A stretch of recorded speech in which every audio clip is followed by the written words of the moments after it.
লিটন, যুক্তরাষ্ট্রের সবশেষ কোথায় কোথায় বন্যা চলমান রয়েছে একটু জানাবেন, এবং সেই সাথে নিউ ইয়র্কের বন্যার কি তথ্য রয়েছে সর্বশেষ এই বিষয়ে জানতে চাচ্ছেন, এবং আবহাওয়া দপ্তর আসলে পুরো বন্যা পরিস্থিতি নিয়ে কি বলছে?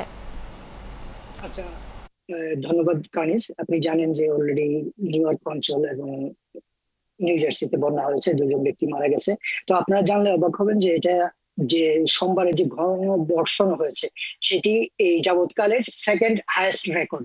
1 ঘন্টায় 2 ইঞ্চি পরিমাণ বৃষ্টিপাত হয়েছে, যার ফলে শুধুমাত্র নিউ ইয়র্ক নয়, নিউ ইয়র্কের আশেপাশে অঞ্চলগুলোতে ব্যাপক বন্যা দেখা দিয়েছে।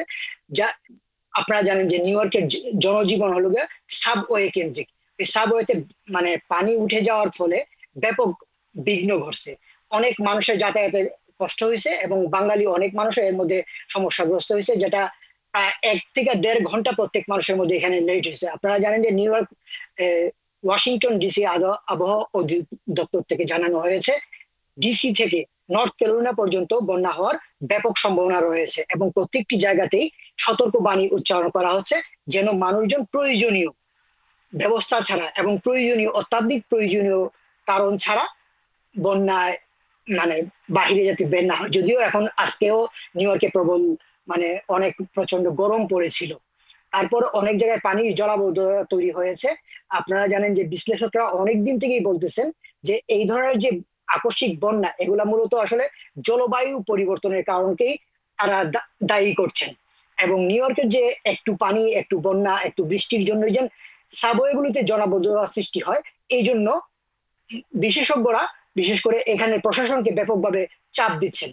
আশা করা যাচ্ছে এবং কর্তৃপক্ষ থেকে বলা হচ্ছে যে এটা অচিরেই এইগুলার সমস্যার সমাধান করা হবে। আপাতত সিটির যে নির্দেশনা আসে, আপনারা জানেন যে প্রত্যেক সিটি থেকে নির্দেশনাগুলা প্রত্যেকের মোবাইলে মানে মেসেজ আকারে পাঠানো হয়। তো সবাইকে আহ্বান জানানো হচ্ছে যেন প্রত্যেকে মেসেজের দিকে খেয়াল রাখেন, তার ফলেই আমরা এই বন্যাকে মোকাবেলা করতে পারবেন বলে প্রশাসকরা মনে করছেন। তোফাজ্জল লিটন, আরেকটি বিষয় জানতে চাচ্ছিলাম, ট্রাম্প প্রশাসন আসার পর তো বিভিন্ন ধরনের রদবদল হয়েছে, আবহাওয়া ও সতর্কীকরণ তহবিলে কাটছাঁটের প্রভাব পড়ছে দুর্যোগ মোকাবেলায়, বাস্তবতা আসলে কি, বিশেষজ্ঞরা কি বলছেন এ বিষয়ে জানাবেন।